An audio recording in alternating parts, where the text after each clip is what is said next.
Welcome everyone, and thank you for joining us for the sixth episode in our webinar series, Innovation on the Farm.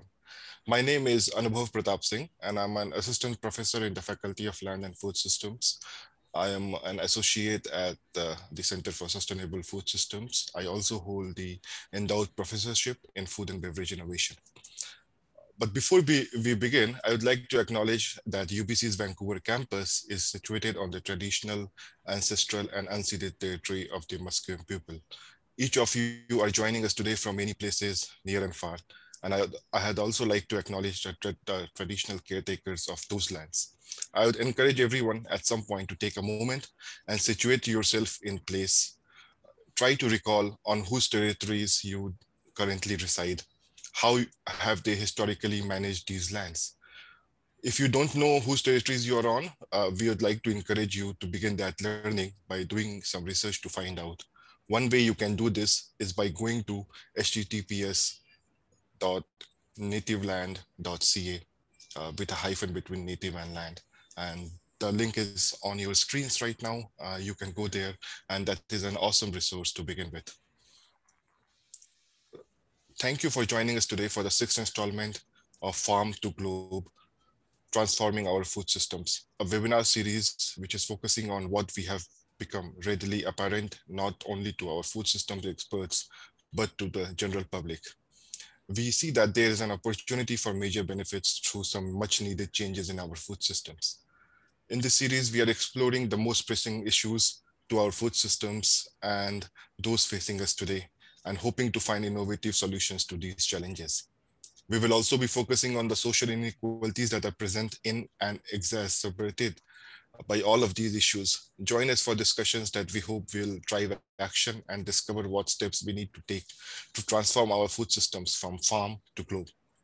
This series is presented by the Center for Sustainable Food Systems at the UBC Farm, sponsored by the RBC Royal Bank, and in partnership with the UBC Faculty of Land and Food Systems and the BC Food Web. The Center for Sustainable Food Systems at UBC Farm is a teaching and research center, as well as a local to global food hub, working towards a more sustainable food secure future. Their mission is to innovate from field to fork to achieve resilient, thriving, and socially just food systems for everyone. The BC Food Web is a web portal project which aims to increase access and connection to current research and other resource materials. In addition, it aims to encourage innovation between farmers and researchers to enable future project collaborations. The Faculty of Land and Food Systems is a world leader in research and in teaching about a sustainable and healthy food supply. Today's webinar topic is innovation on the farm. We are lucky to have Mr. Neil Currie, Mr. Chris Hildreth, and Mr. Kevin Cusson here today with us to discuss how we can hone our technology and grow our collaboration to create sustainable everyday solutions that start in the soil. After each panelist gives a brief presentation, we will then move on to the Q&A portion of the webinar. If you have questions for the panelists, please navigate to the Q&A tab at the bottom of your Zoom control panel and share them with us. Also, feel free to upvote others' questions by clicking on the thumbs up symbol. If you'd like the opportunity to chat with other attendees, the chat feature is also available. However, inappropriate and offensive comments will not be tolerated, and you will be immediately removed from the webinar in that scenario. Lastly, we ask you to bear with us if there are any unexpected technological difficulties or distractions. Please forgive us. We will try to resolve them as soon as possible. Now, I would like to introduce our first speaker, Mr. Neil Currie. Neil's 37-year career in the agricultural industry has provided broad spectrum experience in analysis, operations management, trade policy, campaign, strategic planning, finance, facilitation, human resource management, and communications. Most recently, Neil has managed the Ontario Federation of Agriculture, developing and advocating for farm and food policy at all levels of the government. In this role, he has also co-chaired the Canadian Federation of Agriculture's development of the National Food Strategy. Neil was the CEO of the Canadian Egg Marketing Agency, now known as EFC, managing the national egg supply, including procurement and sales of $100 million annually and award-winning marketing campaigns. He is well-versed in trade and regulatory issues at both the national and provincial levels. I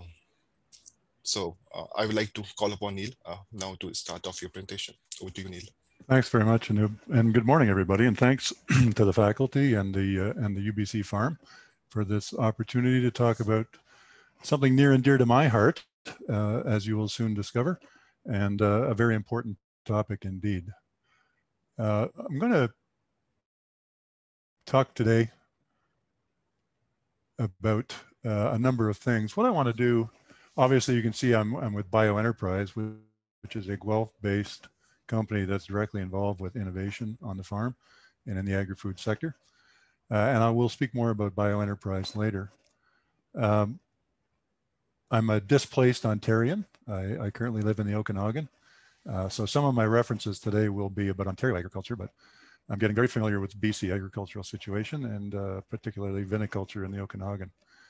What I'm going to do is talk today to you about maybe the context of innovation across agriculture and the ag sector and the agri-food ecosystem, and then speak a little bit about the Canadian experience with innovation and commercialization, and then maybe take a quick view and a little bit of speculation about what the future farm might look like because of the innovation that we're seeing developing today.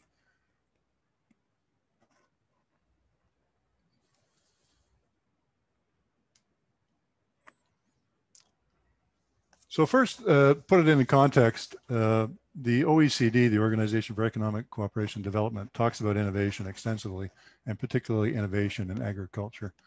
And it's really the capacity to meet demand, not only for changing food tastes, but also from the perspective of food security. So the growing demand for food basically necessitates innovation in our food system, because we're not producing more land. We have to get innovative in order to make that land that much more productive. And that innovation is actually the most important element of growth in agriculture and economic growth in agriculture and success and financial sustainability of agriculture. Take a look at the University of Illinois study that was recently done. It's a bit anecdotal. It's not particularly scientific, a bit anecdotal. But talking about economic growth in agriculture, they took a look at a small sample of farms which started employing precision agriculture and data analytics, and learned that from the farmer's perspective, they could increase profit by $90 per acre. And this is in field grains.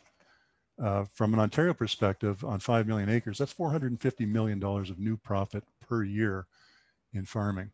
And that exceeds many, many years of actual net profit in agriculture. So that's just growth. The counter of that is the failure to adopt this innovation and this technology just simply yields that big of a competitive disadvantage.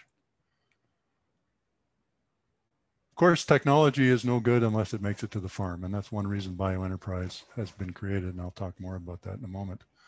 But knowledge translation and transfer is a necessity, and it significantly influences the adoption of the technology. It's an essential element of technology. We see many, many terrific ideas amongst researchers, entrepreneurs, product developers that never make it to the farm because they're not commercialized.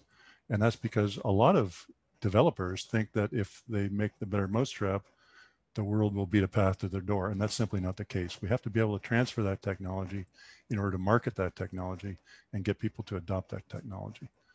OMAFRA is the Ontario Ministry of Agriculture, Food and Rural Affairs. Again, my Ontario roots showing. Talk about the transformation of knowledge through the synthesis, dissemination, dialogue across various sectors, across a network of people involved with innovation, researchers, entrepreneurs, academia, and so on. And that's critical. And that's a really important part of what Bioenterprise does. Bioenterprise is a national organization, 3 years now. We've been in business for almost 20 years, but 3 years working as a national organization. And we're actually in the business of KTT, knowledge translation and transfer. So we're in the business of getting people together, talking about innovation on the farm and food sectors through dialogue within a national network of accelerators, entrepreneurs, academia, farm organizations, and food production companies. What we found in working strictly out of Ontario in research across the ecosystem with those people, the entrepreneurs, the food processing sector, was that, no surprise here, but Canada was performing commercialization activities on a regional basis. It was very, very local. It was siloed. It was very specific to that particular region, and there was no dialogue between the sectors. So Bioenterprise's mandate essentially is to create this vast network from coast to coast to coast in order to get people talking, so we can hook up researchers with entrepreneurs and actually make the step from the lab table into the farm, in the farm sector, in the food processing sector. And so far, 3 years in, it's working fairly well. Wanted to touch on, just to put some more context around innovation, the whole idea of innovation, a brief history of innovation, going back to when grain was first cultivated, 9600 BC in Turkey, wild grasses cultivated for the first time as wheat, or as what we currently know as wheat. And that took mankind from the hunter-gatherer role into the agronomic role. So they became farmers. Some say that's good, some say that's bad. I won't comment on that. The history of corn is not dissimilar to that of wheat, but we'll focus on wheat for now. And you can see technological innovation and first food processing 1600 years later, when bread was first baked in Egypt. Not the bread that we know today, is more like a tortilla that people are probably more likely familiar with. And then almost 7,000 years later, somebody discovered yeast and the notion of high gluten wheat, which had been a process of genetic change, but not intentional genetic change. High gluten wheat was used to bake yeasted bread in Macedonia. And then the progression of wheat, and wheat looked much different. Eventually, take it up to the Canadian context, in 1605, wheat was first planted in Nova Scotia. That's our experience. And then surprising to me when I first learned of this, in 1694, the scientific community first realized that pollen was responsible for seed formation. That is a relatively recent discovery. Until that time, they thought the commingling of the roots under the soil was responsible for germination. And now when 1694, when pollen was understood to be responsible, that opened up a huge area of plant breeding because we were able to hybridize plants from that point on as we understood the process. And that was a major breakthrough in terms of innovation. The world of hybridization opened up considerably, and that developed red fife, a wheat in the prairies, fairly early maturity, so it could survive prairie winters. In 1842, it was first planted in the prairies, and that in turn created extensive land rush, land development, the creation of the railways, because the prairies opened up for agriculture. They were successful in growing wheat. In 1910, a very famous Canadian brand called Marquis wheat was introduced, and that was a higher gluten wheat with definite properties that are still to this day sought after by international buyers. And that became 80% of the acreage in the prairies. And that may be our first indication of the lack of biodiversity and monoculture rearing its ugly head in 1910. We'll skip up to 1950s. Another major development in agriculture on the farm was the mechanical revolution. I used to chuckle when people were talking about a number of years ago the ethanol concern and the food versus fuel debate. We're using land to grow fuel in the form of ethanol from corn. And it was hotly contested as an ethical issue. But I keep reminding them that prior to the 1950s, 40% of the output of a farm was used for fuel. Today, with the development of ethanol, it's less than 1%. But 40% of the output of the farm was used for fuel, and that's because they fed horses with oats and hay. So food versus fuel debate is not new. But the mechanical revolution obviously opened up productivity, the field of agriculture, tremendously in the 50s. And we see the developments in terms of the mechanization since that time. Moving to a completely different field, in 1953, the double helix was discovered. DNA technology started. And that then, as you can see from the rest of the slide, opens up a huge field of science and engineering and biological science and chemical science that greatly affects agriculture to this day and will continue to affect agriculture in the future. Our DNA technology, what we have commonly referred to as genetic engineering, and it's not gotten a very good reputation, was created in the 1980s. And then you see from the point of discovery of our DNA technology to the point of developing an application is 8 years. So it's much quicker development of applications from major discoveries are starting to take place. And we see that moving forward. Discovery of the technology to application of the technology, that window is shortening in terms of the timeline. BT corn, genetically engineered corn, was developed in 1988, the great Monsanto debate to this day, and that provided pest resistance. And then other rDNA technology has been derived since then for cotton.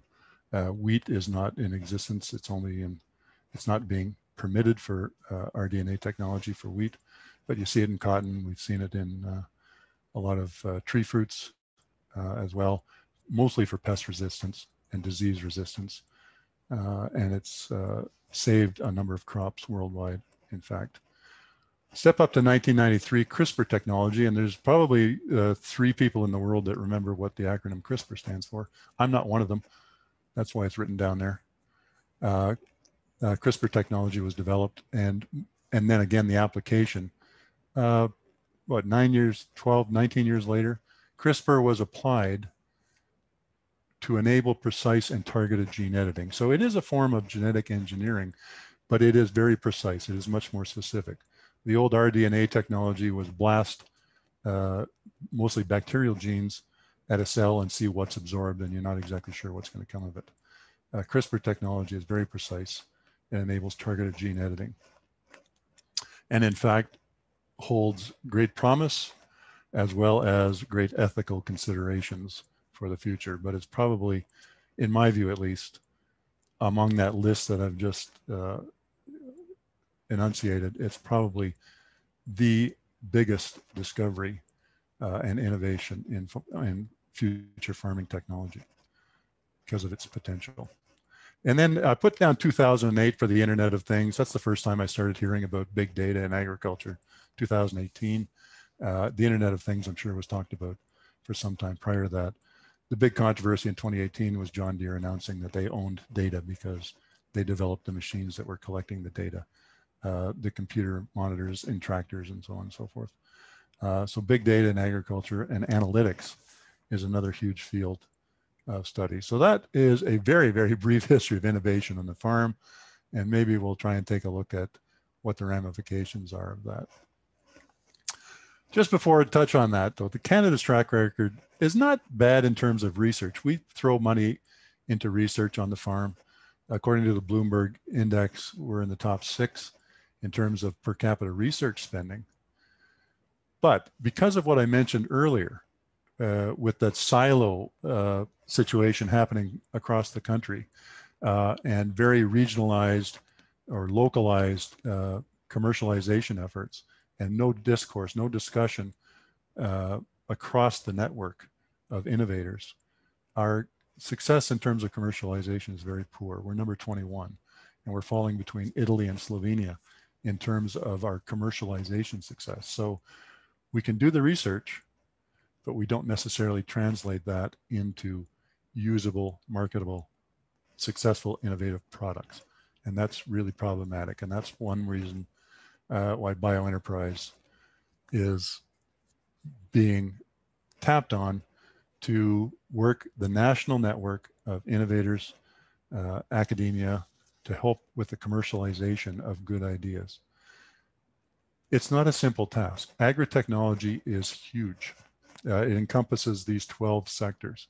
From life sciences, we're looking at CRISPR technology to adapt, ironically, to adapt tobacco plants to basically be biofactories, producing vaccines, producing drugs, producing anti-inflammatories out of tobacco plants. We're looking at ag management tools, the big data issue.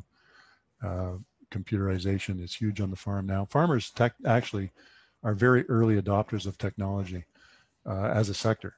And so you will see new technology fairly readily adopted on the farm if and when it's available, and if and when it can be proven to be advantageous commercially for the farmer, as well as in terms of sustainability. Farmers are looking at green solutions as well, as much as any other sector in the economy. So as you can see, we get inundated with ideas across at least 12 sectors: water technology, aquaculture, bioenergy, bioproducts. Food and beverage development is probably 20% of our business. New food products, new beverage products. In Ontario, for example, the development of a new strain of yeast to deal with microbreweries and the Ontario situation, and in particular hops they're growing in microbreweries. So from things that seem relatively small to things that are very large, Vive Technologies using nanotech in order to improve on dispersion of crop protection products, much more sustainable dispersion techniques using nanotechnology. So we run a very wide range of projects and small entrepreneurs' ideas and try and bring them to commercial success. So a couple of quick examples. I mean, you're probably most familiar with this. The new tractor cab on the right is, I'm not sure why it looks like a combine. I'm not sure why a combine is driving over a snowy field diagonally, but that's the photo I ended up with. You can see a couple of screens there. The first one would probably be measuring the productivity of the field by geosector, and the mapping on the right is probably the output of the field, and that would be logged in the computer, and it would be available. And if this was in a tractor, in a seeding operation, they may or may not plant seeds, or they may change the density of the seed based on these maps in terms of the soil, organic matter, the moisture content of the soil, and so on. The other tractor cab is that laptop where the operator is running drone technology, not only for vision technology, taking a look at the crop and analyzing, doing the analytics with the data that's gathered from the vision technology, but also using it for the physical tasks of spraying, much as we see with Amazon using drones for physical tasks of delivery, for example. So with that, just want to talk briefly and finally about the future farm. With all this technology, we saw those 12 sectors developing technology. How's a farmer to cope? Well, they are early adopters. It is very confusing. So they will wait until the technology is proven, until it can be proven to be economically viable for their farm, but they will adopt the technology. And our task is to make sure that that technology meets those farmers' criteria. So if we have a vision technology that will be able to identify weeds, and it's on a tractor, and the tractor is able to destroy the weeds in real time, that's a good tool. But it's only one tool, because they also want to have vision technology that looks at pests, and can they destroy the aphids, or can they destroy the other pests, or can they take a look at the fungus that might be affecting the crop at the same time, and spray in a very, very controlled way as necessary. Only the products that are necessary to use can they spray at the same time. So if we can bring the entrepreneurs together that are developing the vision technology for weeds, herbicides, and the technology for pesticides, and the technology for soil moisture, and the technology for soil organic matter, bring them all together and partner them then they've got a very viable product for the farmer to adopt. So that's the kind of thing we're looking at. So the farmer of the future is the person behind those hands. He'd be looking out over his crop. He would be running autonomous tractors, autonomous seeders, autonomous sprayers from his office. He would be checking markets on an hourly basis to see when to sell his crop and where to sell his crop. He would be viewing or getting big data and analytics and machine learning analytics on the quality of the crop, the yield of the crop, and so on and so forth, so he can do forward planning. If he has a dairy operation as well, he would be getting reads on the robotic milkers. The cows would milk themselves essentially by stepping up to a robotic milker. And the somatic cell count would be visible on his screen, so he would know whether that milk would be viable to go into the tank or to be disposed of because he had a health problem with one of his cows. Another type of farmer, or maybe even the same farmer, might be running a vertical farm, which is basically an industrial complex growing currently leafy green vegetables because they're fairly compact. But there's also been vertical farms growing barley, for example, dwarf barley. And he might be running the analytics on the vertical farm as to when to harvest and set out the autonomous harvesting vehicles throughout the vertical farm to harvest the leafy greens, have them packaged by robots and sent off to his buyer at a retail outlet or at a restaurant. So the future farm is going to be more and more this gentleman sitting behind his computer, possibly working on rented land, possibly owning the land, but doing it all from the office. They're very, very little physical labor. In fact, a lot of the innovation is not only geared towards sustainability, but it's geared toward labor replacement because there's a significant shortage of labor in the agricultural community. Some 63,000 vacancies this year, projected to be double that in the next 10 years. So it's very, very difficult to find labor to do these tasks. So a lot of our innovation, a lot of our technology is geared towards labor replacement because robots can work 24/7, basically. And they're highly, highly effective in terms of the technology. So this is the kind of technology we're seeing. This is the type of innovation we're hoping to encourage and bring to commercialization. The farm is going to be a completely different looking place, obviously, in the future than it is today versus the 1950s, for example, before the age of mechanization. It's an exciting time. It's a constant surprise as to see what brilliant minds come up with each week, it seems, in terms of on-farm innovation. And most importantly, I think, is the degree of commitment to green technologies. The sustainability of the future farm is really top of mind to these entrepreneurs, to these innovators. And it's really wonderful to see. And the farms, quite frankly, are more than happy to adopt this type of technology. So with that, Anu, I will turn it back to you. Thanks very much for the opportunity. Yeah, thank you very much, Neil, for the wonderful presentation. Indeed, some of the innovations and the history that you projected were very, very, eye-opening and brings to perspective our movement from the past to the future and how the future of the farm will grow. So thank you so much. And we do agree that precision agriculture has a lot of role to play here. Thank you, Neil. On that note, I would like to invite our next speaker, Chris Hildreth. Chris is a young social entrepreneur taking a systematic approach to increase local food production in the heart of Victoria. His vision for topsoil is to improve every aspect of our currently industrialized food system, from production, packaging, transportation, distribution, and waste. Chris's knack for bringing people together from a diverse range of disciplines and specialties has been a pillar on which topsoil has been built.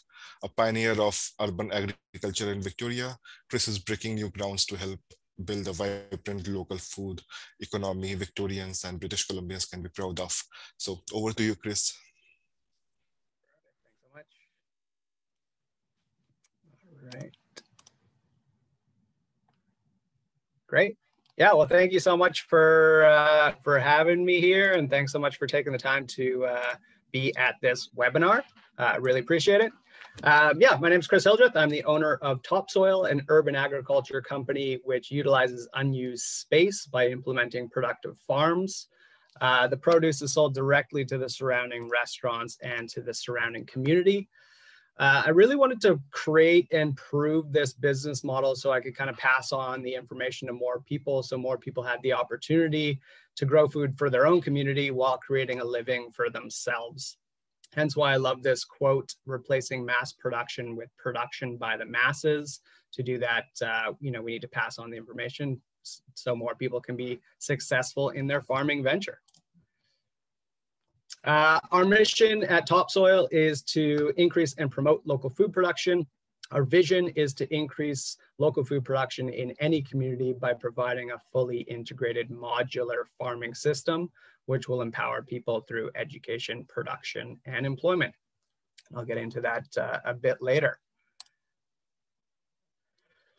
There's two major problems that Topsoil is trying to address here. Our current industrial food system, for lack of a better word, it sucks. It's very efficient at producing a lot of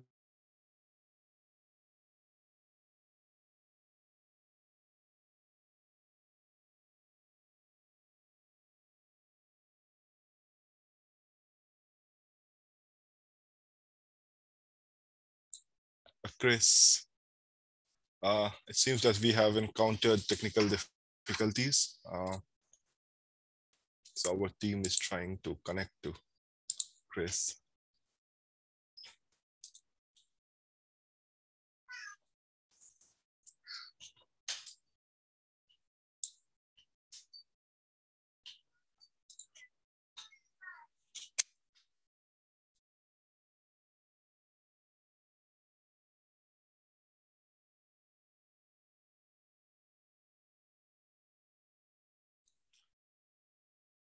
I think we have had some interruptions in the meantime that we try to resolve this. Maybe I will maybe like to call upon our next speaker and give Chris a chance to finish later. I'm so sorry for the technical difficulties. So I am going to introduce Kevin. So Kevin joined the lightfarm team in 2020 as product lead. His goal is to put lightfarm in the hands of 10,000 sustainable farmers worldwide by 2023. Before joining, he occupied roles across the technology sector, from helping entrepreneurs integrate technology into their businesses as a Peace Corps volunteer to building a campus in a box for use by educational partners of the US National Park Systems, to employing blockchain technologies to ensure responsible sourcing of goods. Kevin holds a BS in computer science from the University of Texas and an MBA with a focus on global business from the University of Washington. So with that, I would like to invite Kevin.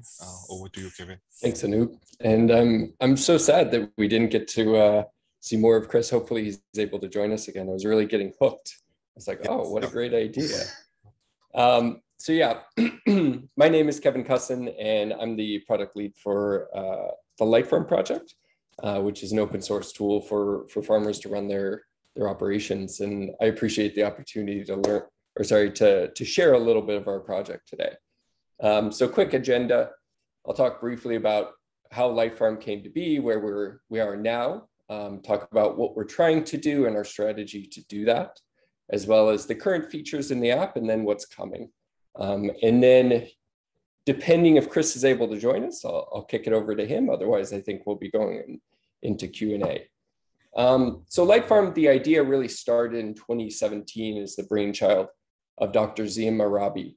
And he had this idea to build the world's first community-led, not-for-profit digital platform, joining farmers and scientists. And really the niche that he found is that the vast majority of technology out there and the vast majority of investment is kind of those large monoculture farms, right? The precision agriculture where your machinery is pushed to the cloud and you have a virtual representation of your farm, and it integrates with kind of your seed and everything, right? It's a very efficient process, but it's also very destructive to the planet at the same time. So Lightfarm is built to address more of the kind of small scale, diversified, lots of biodiversity type of operation. So it was developed through 2018 and 2019 by a small group of part-time students. You can see the team up there, as well as co-founder Dr. Hannah Whitman at the LFS at UBC Farm. And it was extensively co-designed with farmers both in BC, Ontario, and other provinces in Canada, as well as farmers in Latin America. So I came on board in May of 2020. And at this point in time, the project has kind of grown in scope. So I'll talk a little bit more about the feature set in just a moment, but at this point, we're 11 full-time team members. We've got about 35 to 40 individuals that are operating in some capacity, whether they're researchers looking at the data or working directly with farmer advocacy groups, support staff, contributors, and volunteers.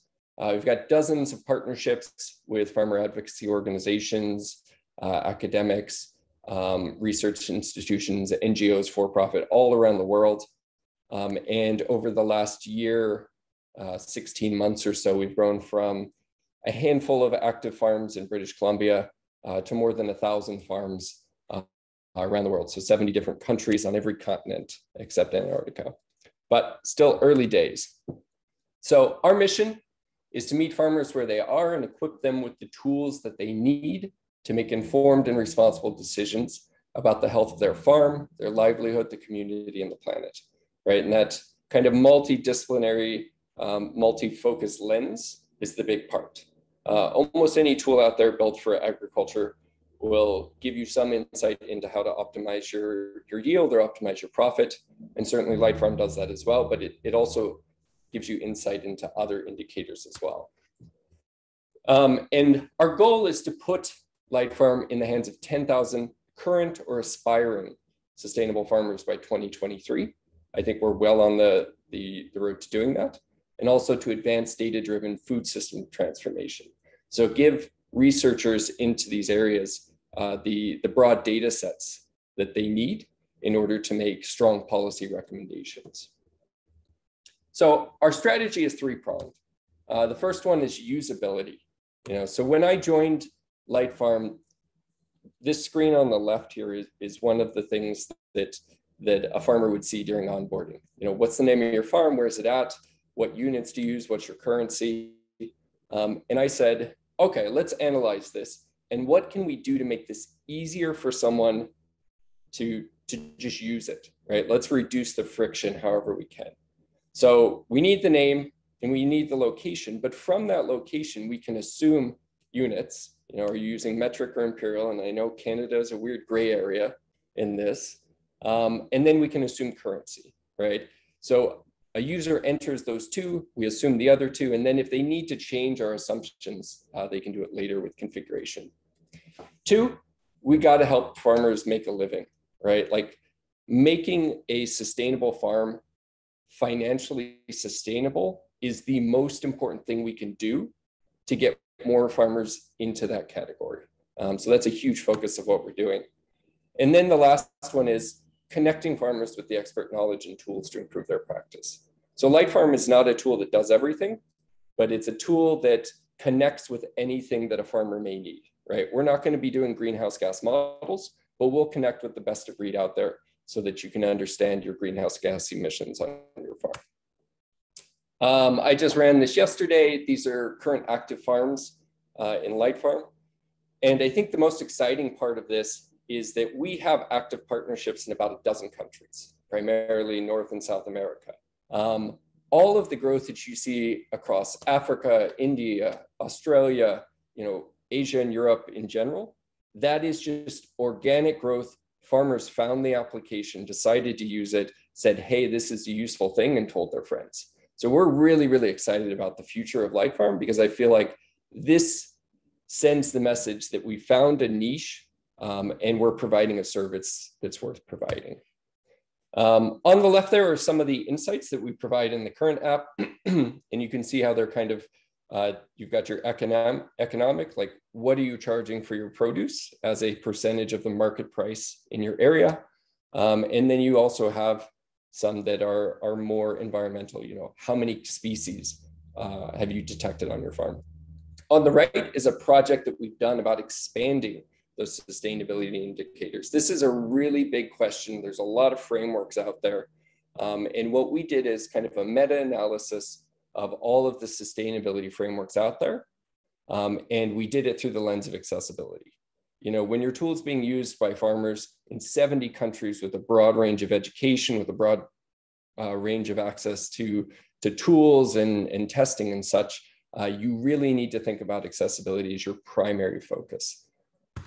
I'm not going to talk about this. I put this in there in case I send out the deck later to interested folks, because I'd much rather just show you images of what the app looks like. But this is kind of the current footprint of what we offer.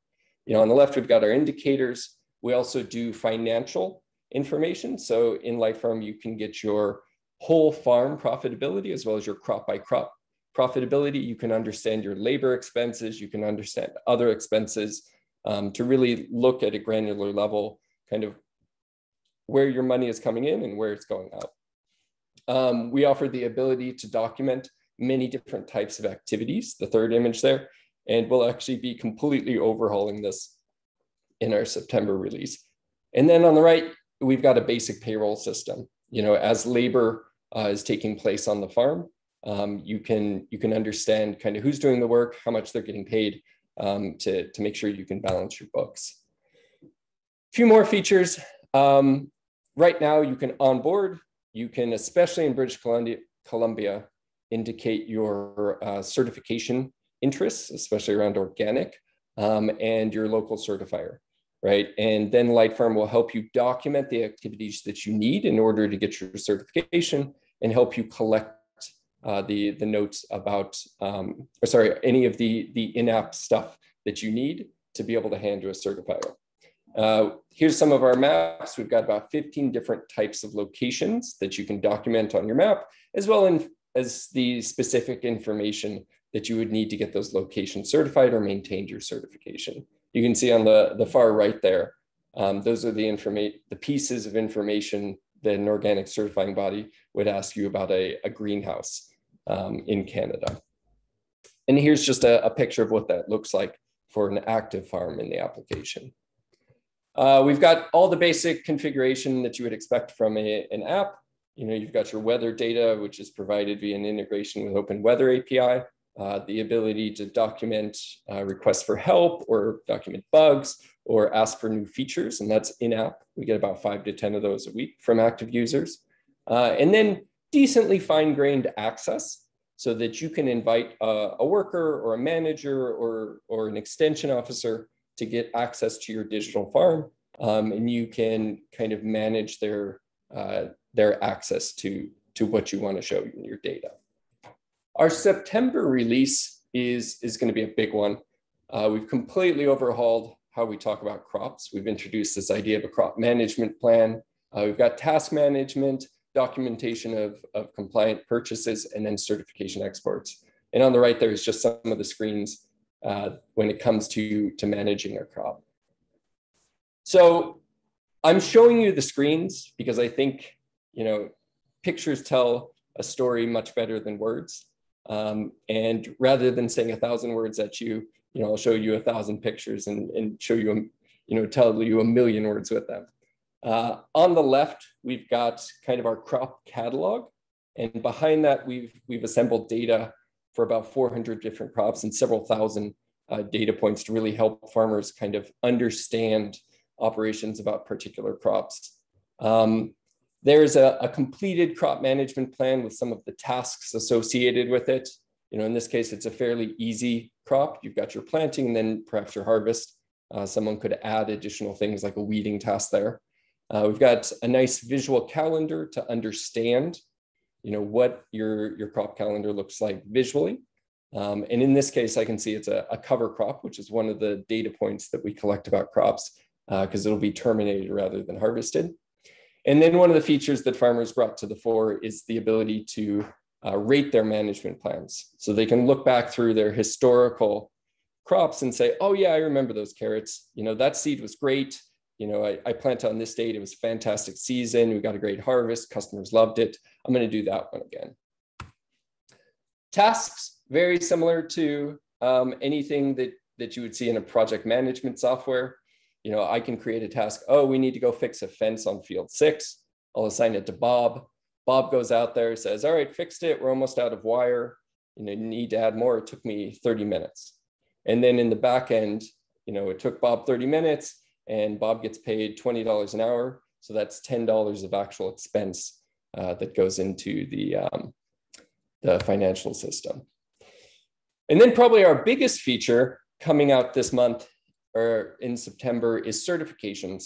So we support we integrate with the iCertify system. We can spit out several of the documents as well as any of your supporting documents that you put into the application.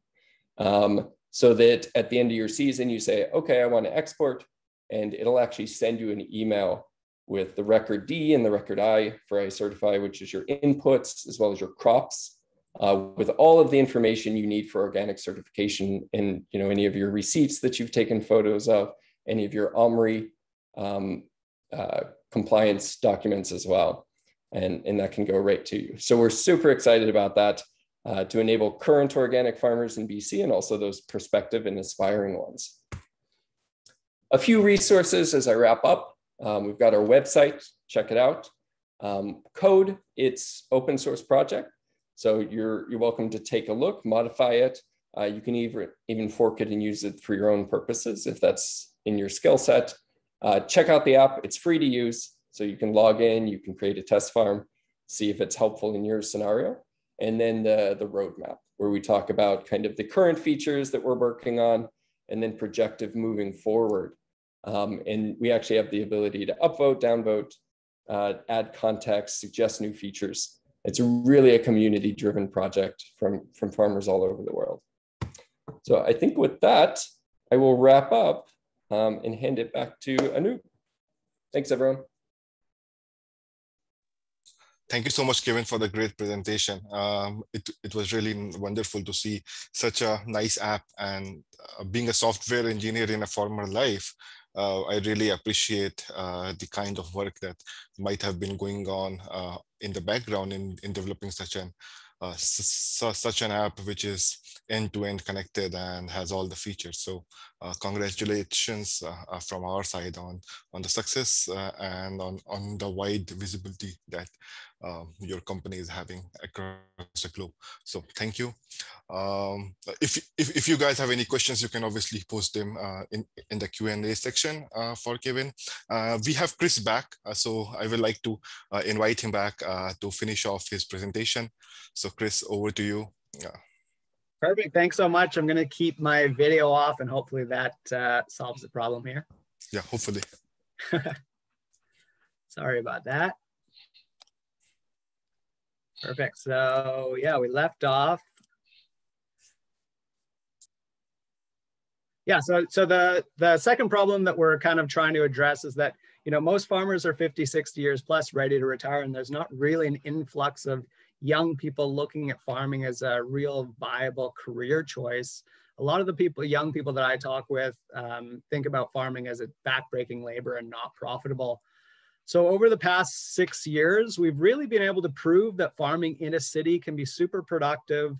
It can be profitable, and really cannot be nearly as much work as most people think. You know, with the right systems and technologies on half an acre, we've been able to create 4-day work weeks for our employees, you know, generate anywhere from $150,000 to $70,000 in our growing season, which is pretty short, May till, you know, beginning of November, you know, produce thousands of pounds of produce for 30 plus restaurants and hundreds of community members. And what we're really wanting to do now is kind of package that whole system up so we can send it to any community, and anyone or any organization can have the opportunity to produce food for their community and also create a living for themselves as well. So why urban agriculture? Just a little bit about, you know, how I got into it. You know, I graduated from UVic in 2015 with a minor in business and a double major in environmental studies and sociology. Geared my whole academic career towards the pursuit of creating a sustainable business. I really thought it was going to be an alternative energy when I started, but started to gravitate towards food and food systems as, you know, they kept on coming up in a lot of the environmental, social, and economic, health, political problems that we were talking about in environmental studies classes. It was kind of this root problem, root theme that kept on coming up. So the last 2 years in university, while I was developing this business idea, I specifically focused on the industrial food system in North America post-World War II, because for me, that's kind of when it all starts to take off, with America winning the war and kind of dictating how the global food system unfolds. Fast food restaurants take off, supermarkets become the norm, home cooked dinner meals start to dwindle with kind of these TV dinners and packaged and preserved everything. That transferring of food knowledge starts to diminish there. Farmland becomes centralized, privatized, and mechanized to feed the growing cities. The chemical warfare companies turn from warfare to pesticide and fertilizer production, which I just think is crazy. You know, and over the past 80 or so years, it's just, it was really important for me to understand the historical process of what we're kind of involved in if we wanted to move forward in a better way. And along with that kind of macro level research on a micro level, I just started to go to grocery stores at that time and look up the barcodes of where all the food that we were consuming in these grocery stores was coming from. Most of it was coming from California, you know, which means there's tons of CO2 emissions associated with that food transportation. A lot of it's grown with synthetic fertilizers, pesticides, herbicides, and these kind of massive monocultures. A lot of it's wrapped in one-time use plastic packaging, and it's all done out of sight, out of mind. So when I was looking at, you know, our current food system, you know, I just saw a system that had negative consequences with every single step. And then the ultimate end goal was it was producing very sub-quality food that didn't really taste or smell or have the nutritional value that food should. And also a lot of waste coming out of that system as well. So the reason why, you know, I started Topsoil was just thinking, can you create a food production business that can scale, but can you create kind of a better food system? Can you do the opposite of the current industrial food system? And that's really what we focused on. These principles were the idea when I came up. I didn't come up with a business. I just came up with the concept of thinking, can we do things better, and can we do it better than the industrial food system? So these are the principles that we built our business around. It was, one, to provide the highest quality, freshest, most nutritious produce possible for the restaurants and the surrounding community, while creating economic, social, and environmental benefits for the developer, the land that we're on, and also the surrounding community. Two was to minimize CO2 emissions associated with food transportation. The first year we had one restaurant, we walked all the produce to them. Then we got 3 restaurants on board the next year, and we got an electric bike. And then we started using an electric car for a lot of our deliveries as we kind of scaled up our restaurant orders. But, you know, a lot of the restaurants that we're supplying are less than 10 minutes away from our farm. So, you know, even if we were driving, it would be super, super low CO2 emissions. It's all organic principles. Number 3 is to use no synthetic fertilizers, pesticides, herbicides. We're using tons of compost. We're using tons of compost tea this year, kelp fertilizers, organic fertilizers, you know, just to help the soil. But most of it's compost and compost tea, which is, you know, has been a game changer for us in just minimizing or completely eliminating the need for any synthetic anything. Number 4 was to reduce one-time use plastic packaging. We don't have any one-time use plastic bags or plastic boxes that any of our produce goes into. All the boxes we deliver to the restaurants, we pick up, wash, and reuse. And at our market stand, the only thing that we use are paper bags and paper boxes for our salad greens and our tomatoes, but everything else just doesn't have any packaging on it. Delivering to the restaurants without the packaging is something that they've really got on board with, because as you can imagine, you know, they get thousands of pounds a week from these big distributors that are coming from really, really far away. They're all usually in plastic boxes, in plastic bags that the chef has to deal with. And if he doesn't have the recycling systems in place, he ultimately throws it in the garbage. So, we're able to give him a better product that has just been harvested, within a couple of hours, and just completely eliminate that kind of nasty feeling that he gets from throwing plastic into the garbage, which he doesn't want to, which has been great. And then number 5 was just honest transparency. We wanted to bring food production in sight, in mind. Doing it in the heart of this city really allows people to reconnect with, food production in general. We wanted people to know exactly who, how, and where their food was being produced by bringing it essentially right into their community. A lot of the restaurants that we work with, the server can put a salad down in front of you and say, hey, if you want to go see where that food came from, take a 10-minute walk across the bridge, shake the hand of the farmer that probably delivered it that day. So it was really important for us to kind of have this insight in mind approach to food production to kind of reconnect people with where food is coming from, which has been really great. So those were the principles we started with. We've been able to maintain those over the past 6 years while creating a financially viable, sustainable farming operation in the heart of the city on a gravel pit. That's what it was before. So that's something that we really hold dear to ourselves, those principles, and something that we want to be able to pass on to people as well.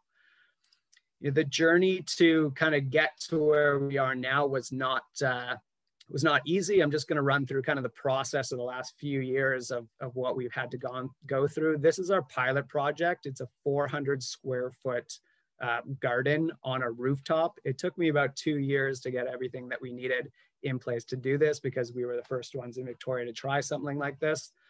So talking with engineers, architects, contractors, developers, insurance companies, every discipline that we needed to talk with to make this happen. There's 2 main barriers that we had to overcome. One was I didn't have any farming background when I started this venture.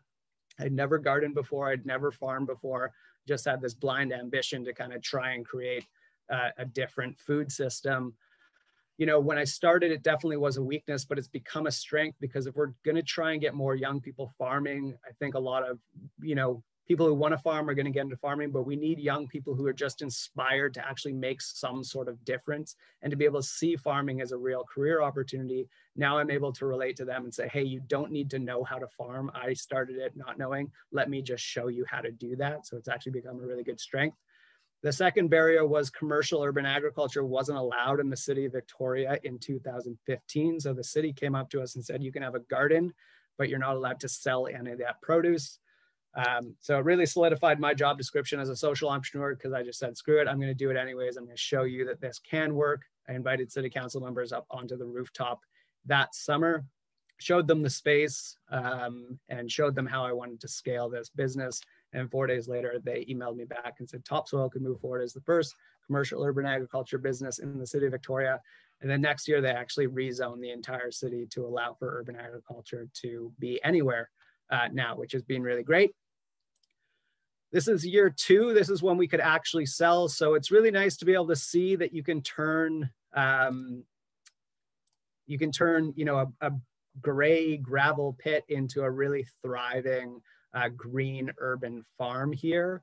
This was very interesting. This was 10,000 square feet. So as I said, I didn't have any farm background, and going from 400 square feet to 10,000 square feet was a really was a big learning curve for sure. But the saving grace for this year was we were able to generate more revenue in our first year than a local farm on a similar piece of land, similar size piece of land, was able to do in their 10th year. So we knew we were onto something in terms of kind of creating a viable business model. We just really needed to systematize everything and kind of bring in some technologies in here too. So the next year we had to pack up. We packed it all into a shipping container and moved it to a new site. Again, you can see it's nice. You can turn a fully brown, gravel pit into a thriving green space for the city to enjoy and, employ people and create food for the surrounding community here. This is the year that we really tried to systematize everything, and it really started to take off here. The next year, this is where we're at now. So we're at 20,000 square feet. This is where we've been for the last 4 years. And this was, this is kind of being it for us. So we've been able to, generate enough revenue for, to pay people salaries and to be able to maintain this operation moving forward, but also, you know, providing sustainable produce for the restaurants and the surrounding community, which has been really great. In terms of moving forward and kind of innovating this even more, all of this infrastructure, this 20,000 square foot infrastructure, so all the containers that we use, all the agriculture fabric, all the irrigation can fit into a 20-foot shipping container. So what we're doing is essentially creating a farm in a box model that we can implement into any community that wants to start growing food in their community, but doesn't have any arable land. They want to do it kind of right in the heart of the city. This shipping container will have all the infrastructure, like I said, so we can bring it to your community. You take it all out, you set up the farm just like you saw in this slide here. So it looks like that. And then this becomes your full post-harvest, fully integrated unit, that everything that you need to be able to run your farm efficiently. So it's going to have all of your post-harvest area that you need, all your salad spinners, all your sinks. It's going to have a fridge. This is another kind of rendition of what it's going to look like. So we'll put some solar on there, commercial kitchen grade post-harvest unit. It's going to have a programmable water system, Wi-Fi, internal cold storage, production tracking and accounting system. So you can track all of your production through this shipping container, and you can do all your invoicing out of there too. And then you should be able to remotely monitor and control all those systems from your phone or your laptop, so you can make sure you're checking the temperatures of the cold storage and making sure the power is good and making sure the water is going on as well. So really now we're able to kind of implement this farm in a box model and scale it to more communities and offer it to more communities who want it. And that has been the main goal. We just finished our prototype shipping container this year, and we have the funding to now scale it out. And it should be available next spring, 2022, for anyone who is interested. So yeah, thank you so much for having me here. I'm so sorry about the technical difficulties. I wanted to run through that kind of pretty quickly for you guys, but yeah, feel free to ask any questions. And if you need to get in touch with me, it's chris@topsoileatlocal.com. And thank you so much again. Thank you so much for the wonderful presentation, Chris, and we all appreciate. And also this brings to light the equity in this environment of online teaching and delivery and presentations, wherein you know, we all might experience difficulties. So we are happy that we were able to finish the talk and hear everything from you. And we are really excited about the developments that are going on in the urban agriculture with the help of Topsoil. And we thank you for the help to the community around in Victoria and in British Columbia in general. So thank you so much. Now it is the time to move on to the question answer portion of the webinar. I will be asking our panelists some curated questions as well as some live audience questions that we receive. A reminder is that you should navigate to the Zoom control panel and select Q&A to input your questions as well as upvote other questions. So the first question is, there was a mention of the intense labor shortages in the agriculture sector is experiencing. All these innovations require further specialized skills. Seems like they would further exacerbate the issue. How do we present this? How do we prevent this? How do we grow the sector instead of innovating our way out of people? How do we ensure that these innovations are actually helping the people on the farm? So maybe I will first ask Neil to speak. Sure. Yeah, I think I mentioned the labor shortages, and that's as I think Chris was mentioning. The young people today are perceiving the farm as sweat equity, hard work, non-profitable. In the future farm that I was describing, we're looking at robotics. We're looking at artificial intelligence. We're looking at the farmer hiring IT experts, robotics experts, highly specialized areas. Which in my understanding, young people are very interested in. So they will start to perceive the farm differently and get into those areas with farmers that they're particularly interested in. Displacing the manual labor jobs, picking, planting, you know, the harvesting, the very physical labor jobs that we're short of now. Yeah, thank you, Neil. So Chris, would you like to add something? Yeah, for sure. I think, yeah, I mean, I think what we're trying to focus on, at least from our point of view, is just you don't need to be a farmer to get into farming. We just want to make it as easy as possible for anyone to, get into growing food and be able to sustain that environmentally and socially, but also from a financial standpoint and a personal standpoint, as well as Neil alluded to. Farming can be a lot of work, but I think it's up to kind of technologies and then passing on of information from people who have been successful to essentially allow anyone to grow food, for their community anywhere that they want to do it. So that's really what we're focusing on is trying to make it streamlining the process for any new person who sees agriculture as a viable career choice. Yep. Kevin? Yeah, I would just say, I mean, there's a little bit of selection bias when it comes to the folks that are using Lightfarm. But I don't see the same future that Neil mentioned, right? Like for a lot of people around the world, that especially that are doing kind of agriculture and community agriculture as a way of life, they're not going to automate their 3-hectare plot on the side of a volcano in Ecuador, right? Like this is kind of the way that their culture is structured around the idea of agriculture and community agriculture. And especially with those types of groups, like they're just not interested in doing that. I would argue that, the niche that Lightfarm is trying to fill is the place where a farmer sees kind of the benefits of a certification in order to get a price premium on their produce. And right now they're kind of overloaded with the document burden to do that. Right. So we're trying to provide, yes, a learned skill set in order to get that, but one that's easier than the alternative. Yeah. So thank you so much. We have a second question. Are you aware of any innovative projects to make the food chain more transparent? Mainly for Chris. So Chris mentioned earlier, out of sight, out of mind. So as a consumer, people are quite interested in this. So Chris, do you have any comments on that? Yeah, I'm not sure. I don't know of any projects making it more insight in mind. But I think, yeah, for us, or at least for me in general, when you kind of research this stuff, you really get kind of fired up to make some sort of difference. But then you kind of go on with your regular life and you forget about it because it's out of sight, out of mind. So it was really important for us to kind of put agriculture insight in mind and have people, be critical of us. And we get tons of people coming down to our farm and trying to poke holes in everything that we're doing.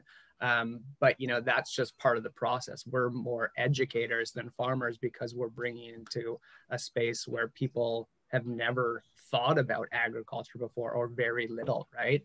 So it's nice to be able to kind of bring that and bring that education piece into the process and tell them about the benefits of what we're doing and allude to the negative consequences of the current system. And that's what we always say when people come down and be critical. It's like, we want you to be critical of what we're doing. We really do, but you have to be as critical about, the current systems as well. If you're just because we're inside in mind and we're the easy target, you got to be critical of the other stuff too. So I'm not sure what they're doing on the large scale to make it more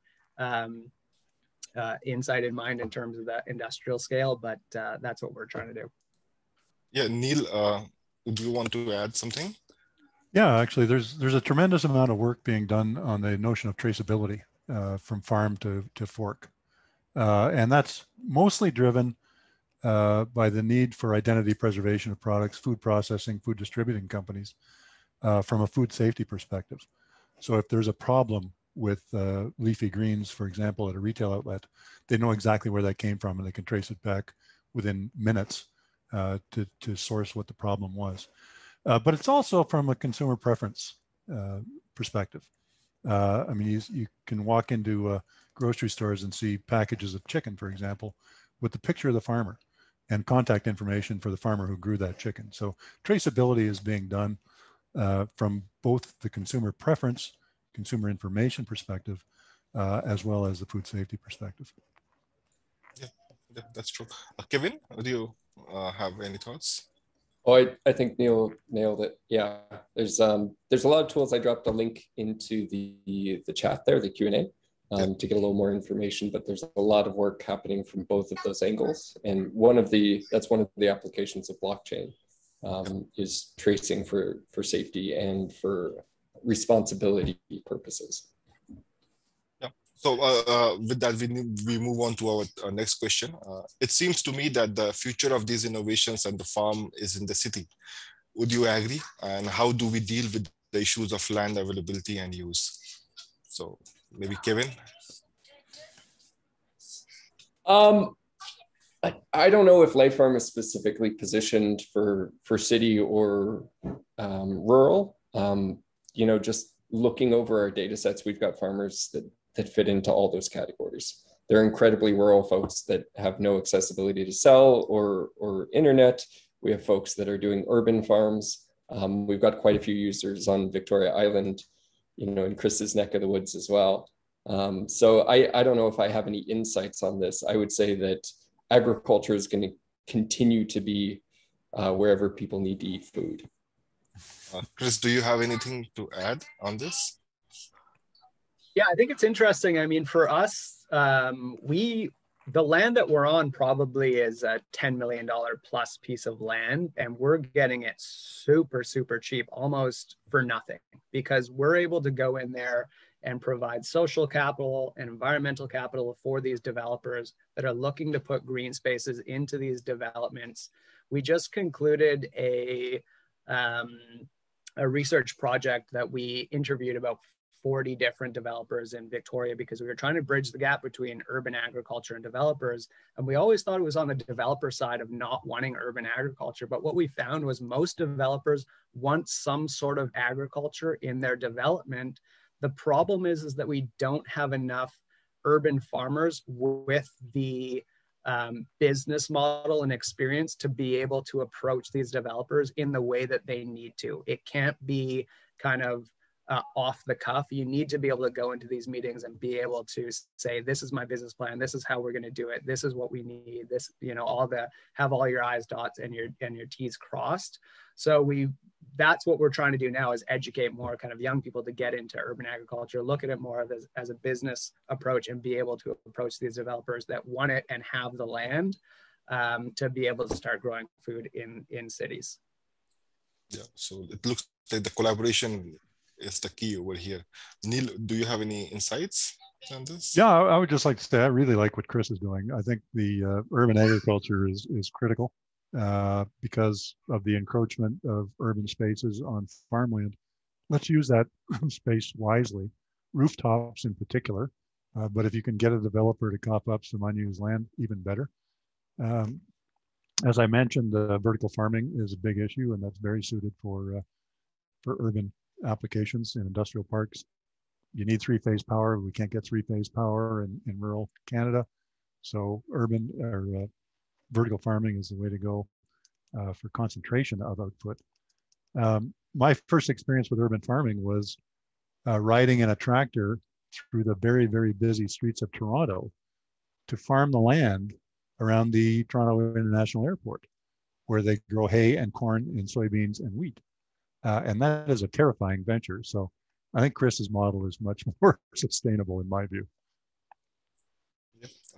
Thank you. So both Neil and Chris, you mentioned the importance of knowledge transfer.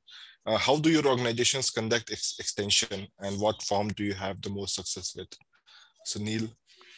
Well, obviously growing in popularity is internet. And we have the challenges of rural internet, but most people somehow make it work. And oddly enough, there's a lot of contact over the internet with land-grant universities of the United States because of that problem with KTT from a Canadian to Canadian perspective. Although it was kind of stifled in the pandemic, the good old coffee shop is still one of the best ways for farmers to get information. They talk to each other in the coffee shops, and it's a wealth of information. But they're on a daily basis. They're talking to the guys at the grain elevators. They're talking to equipment dealers. They're talking to seed dealers. They're talking to certified crop advisors, agronomists, agrologists. They're talking to their farm organizations. And if we can incorporate those organizations into our network and help spread the word, then an idea becomes something very, very real very quickly. And farmers are able to be aware of it and adopt it. Chris, do you have anything to add?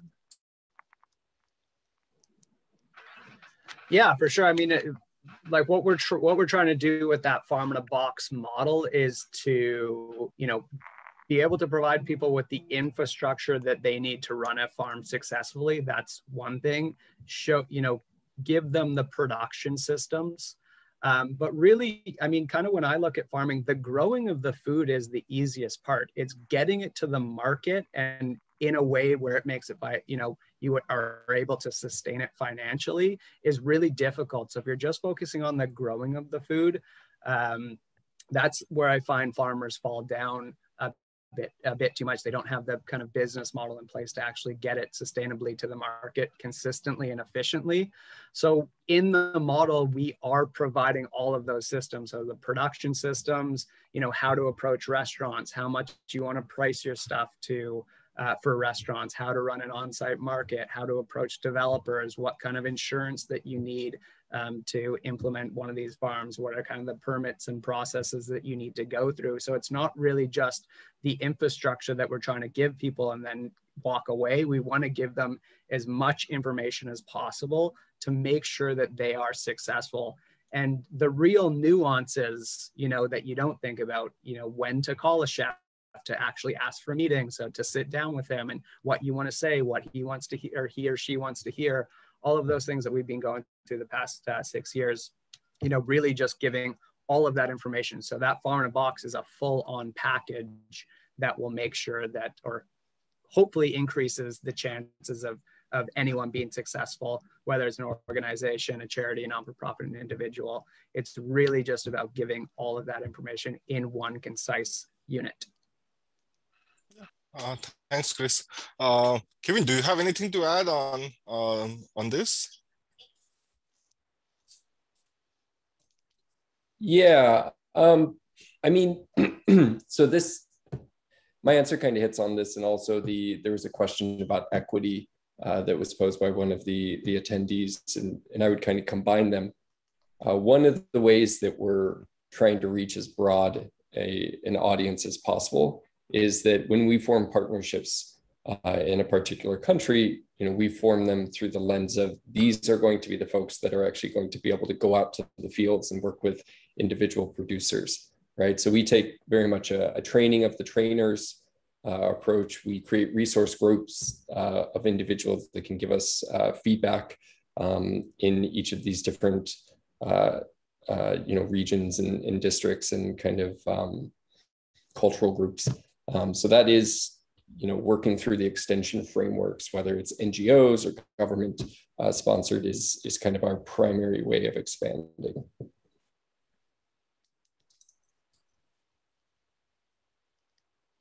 Sorry. Yeah. So the next question is, where is the funding coming for these innovation projects, and where do you think that it should be coming from? Maybe I will first ask Kevin to start off. So I can answer for Lightfarm. The project's grant funded. It's pretty diversified sources of funds. Some are awards, some are challenges, some of them are research grants, some of them are commercialization grants. We're looking in the next 2 to 3 years to kind of transition to an open source model that is sustainable in the long term. Our application is very different than I think kind of general innovation. I worked for many years in the Bay Area, and in general, I think investing in startup businesses that provide enough value that people are willing to pay for them is a fantastic model to get innovation out there. So I think that we're just kind of a weird niche in that we're serving folks that don't have a whole lot of money or have no money to put towards this type of a solution. Neil? Well, I mean, traditionally, a lot of our R&D expenditures have come from public funds, and I think worldwide, that's going to be continued. And we have to keep up. Governments have to compete with governments. And as recognized by the OECD, investment in innovation in agriculture is absolutely critical for the success of the agricultural sector and for food security. What we're seeing now with the number of investment funds out there and available, and they're becoming now interested in agriculture because it is showing the potential for profit. We're seeing a lot of venture capital coming into the area. So even in farm R&D and innovation on farm and food tech, we're seeing venture capital funds for ideas that have been proven. It has to be at a certain level of technology readiness. It has to be marketable. And then we're seeing a lot of private money come into that to help support the commercialization, which is wonderful to see. Yeah, yeah. Chris, do you have anything to add on the funding? Yeah, I mean, I fully 100% bootstrapped this business up until this point here. I think it was nice to have some skin in the game and to just learn the process of entrepreneurship. I think now moving forward, though, you know, if organizations or individuals want to potentially purchase a product like this, I think there's tons of funding out there for local food production, which is really great. And it makes it a little bit easier because you're able to apply for those in those funding applications for a model that is actually being proven, as opposed to when I started and I was trying to, you know, get funding for a project that had never happened before. So now it's nice, so people can actually go and get some funding. And I know increasing local food production is something that a lot of communities want. So there's a bunch of different ways to do it, but up until this point, it's all just being bootstrapped. Thank you. So our next question is around equity. We have to consider equity in all of this discussion. So who has access to these innovations, the knowledge to operate them, and who is creating them? Where do you see this work being done, and where do you think there is room for improvement? Maybe I will ask Chris to start with. Yeah, I mean, we're hoping that this can be offered to anyone pretty much anywhere, you know, anywhere where there's some vacant land and they're able to, you know, work with either local governments or local organizations, non-for-profits, charities to get some funding to implement something like this. Again, we're just trying to allow for people to, you know, create local food production on non-arable land pretty much anywhere that they want. Yeah, Neil? Yeah, well, generally, I mean, we work with small and medium-sized enterprises, the entrepreneurs, the researchers that are developing innovative products and trying to commercialize them. It's making it available for anybody that's prepared to adopt. So we will introduce the technology to as many farms, food processing companies as we possibly can. The early adopters will pick it up, just like with any product, any innovation. There will be early adopters. There will be the laggards at the very end of the scale.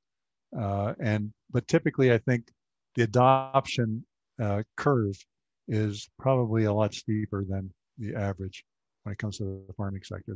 They tend to be early adopters of technology. Kevin? Yeah, I think this is a fantastic question. And, you know, it's one that's really central to the idea of lightfarm. And that is like, how do you produce a product that is going to be useful for the consumer of that product, right? And there's a few things that we do with lightfarm to try to make it as accessible as possible. You know, the first, and this is not possible for all products, is we make it free for individuals to use, right? It's a browser-based application, so you don't need any fancy hardware. You can access it on your phone, your computer, whatever. You do need internet access, and I can talk about that in just a moment and how we kind of address that challenge. And then it comes down to your partnerships. You know, as we're expanding into a new geography, we look at the individuals that are operating, and we assess like who has grassroots support from the community. Are they woman-led? Are they, you know, involved with Indigenous rights? Are they culturally appropriate for what's going on in that area and how that particular area practices agriculture? And we align ourselves with those type of groups to make sure that their voice kind of filters into the product. And then since Lightfarm became, you know, a project, it's all about co-development, right? So we have a resource group of farmers that give us regular feedback that we check in with and say, hey, does this feature meet your needs? And they have input and access to our roadmap at any point, can upvote, downvote, say, this is helpful, this is not helpful. One trivial example is I was on a call with some of our Brazilian farmers yesterday, and Lightfarm has a feature that every season it will update the homepage. And they said, Kevin, why are you showing snow during the winter? Like, it doesn't snow here. This doesn't reflect our needs, right? And that's a trivial example, but it was something that it was top of mind for them. So we're going to pull out the snow if you're within, the Tropic of Cancer, Tropic of Capricorn. Yeah, that is really interesting insight. With this, we would like to wrap up the round of questions. But before we do that, I would like to invite you for any last thoughts, Neil. Well, I just want to congratulate the university and the farm for putting on this series. I will go back and review from 1 through, I think, 10. It's great to have this conversation. It's great to bring the conversation out to the general public about the issues involved with farming, because more and more, obviously, we're less familiar with those issues. So congratulations on that. And thank you very much for having me. Thank you, Neil. Chris? Yeah, just wanted to say thank you so much for having me here, and thanks so much for organizing this. It's been really great and insightful, and hopefully we can keep moving forward here. Thank you, Chris. Kevin? All right, thanks everyone that was part of the organization. Thanks for all the audience with all the fantastic questions. I'm going to put my email into the everyone chat in case there's anything that wasn't addressed. I'm happy to connect individually if Lightfarm might be something interesting for your operation, or you just want to learn more. So thanks everyone. Yeah. So thank you so much, Chris, Neil, and Kevin, and thank you to Bioenterprise, Topsoil, and Lightfarm for your time and connecting to us and sharing with the audience the various innovations that have been going on the farm gate. So behind the scenes, we would also like to thank Melanie Cooksdorf, Mairead Norton, and Anisha Sandhu for organizing this and for helping us behind the scenes.